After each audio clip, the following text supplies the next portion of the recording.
присоединение к ЕС может привести к исчезновению гагаузов как народа? Наоборот.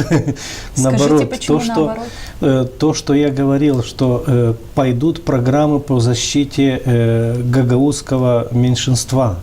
Да, то, что Молдова себе не может сегодня позволить, то сможет позволить в рамках Евросоюза, потому что есть программы Евросоюза, которые направлены именно на нацменьшинства. Это не только гагаузы, мы говорим и в разных странах. Да. Это одна из задач и приоритетов финансирования. Я, может быть, вам скажу интересную вещь, что в определенные годы в Гагаузии инвестиции были в 6 раз выше, я имею в виду вот 18-22 год, инвестиции были в 6 раз выше, чем в среднем по Молдове. Потому что сюда приехала Румыния, сюда приехали программы Евросоюза, сюда приехали программы Турции, которых не было в той части Молдовы. Да.